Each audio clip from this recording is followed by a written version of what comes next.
देखिए ना कैसे विदेशी पर्यटक, भारतीय पर्यटक सब यहाँ पर कोई हाथ जोड़े हुए, कोई कौतूहल से देखते हुए कि हो क्या रहा है, इतना भव्य क्या है ये गंगा। ये भारत है। ये भारत है।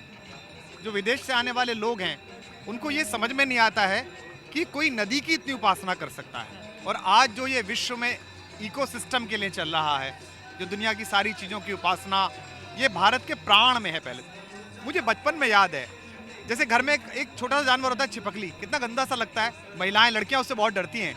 लेकिन मेरी दादी याद है कि अगर वो किसी के सिर पर गिर जाए लड़की के, तो उससे कहती थी कि तू भाग्यशाली बनेगी, महारानी बनेगी। हाथ पे गिर जाए तो कहते थे तुझे ससुराल से कंगन मिलेगा। पैर पर गिर जाए तो पाजेब के लिए बोलते थे। ये क्या है? हम उस पूरे नेचुरल सिस्टम में, उस इकोलॉजिकली सर्किल जो बनाया है प्रकृति ने, उसको डिस्टर्ब नहीं करना चाहते। ये अकेले हिंदुस्तान में है कि यह सब कुछ स्वीकार है। इसीलिए आपकी कविता याद आती है, हम हैं देसी। हम हैं देसी। और शंकर को तो सब स्वीकार है। हाँ। शंकर को तो प्रकृति में ऐसा कुछ है ही नहीं जो उन्हें स्वीकार नहीं है। हाँ। वो हमारे भारतीय देवत्व की अवधारणा से बिल्कुल अलग है। इसीलिए वो देवादिदेव है, इसीलिए महादेव है, और इसीलिए जागृत शंकर अगर कहीं है तो वो बनारस में है।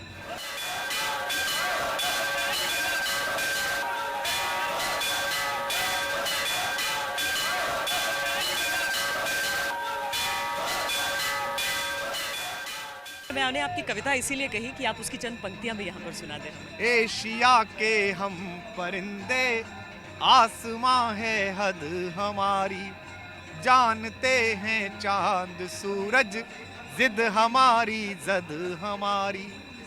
हम वही जिसने समंदर की लहर पर बांध साधा, हम वही जिनके लिए दिन रात की उपजी न बाधा। देखिए रात में है ये।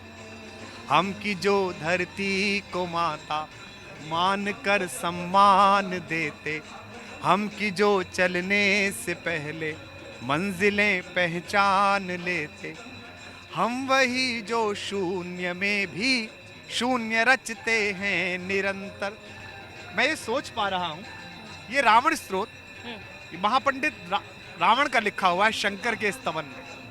आप देखिए, भगवान राम को आराध्य मानने वाले शंकर, जब मानस की कथा प्रारंभ होती है तो माँ पार्वती पूछती हैं कि पूरी दुनिया आपकी उपासना करती है, आप किसकी उपासना करते हो?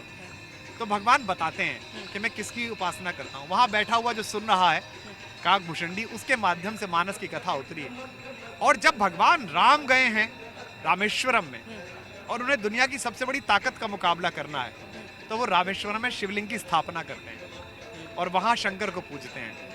तुलसी जानते थे, इसी घाट से गए हुए तुलसी जानते थे कि भारत के शैव वैष्णव शाक्त इन सब परंपराओं के बीच समन्वय करना है।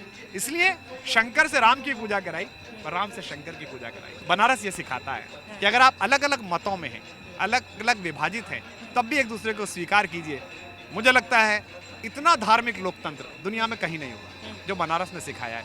इसी के घाट से बहिष्कृत तुलसी, संस्कृत के आभिजात्य से बहिष्कृत तुलसी, उस सरल भाषा में मानस को गाते हैं और वो आज इस देश के एक एक व्यक्ति को कंठस्थ है। मैं बार बार ये बात कहता हूँ और मुझे ऐसा लगता है कि बाबा तुलसी की एक एक अर्धाली पर एक एक PhD न्यौछावर की जा सकती है, एक एक डॉक्टरेट न्यौछावर की जा सकती है।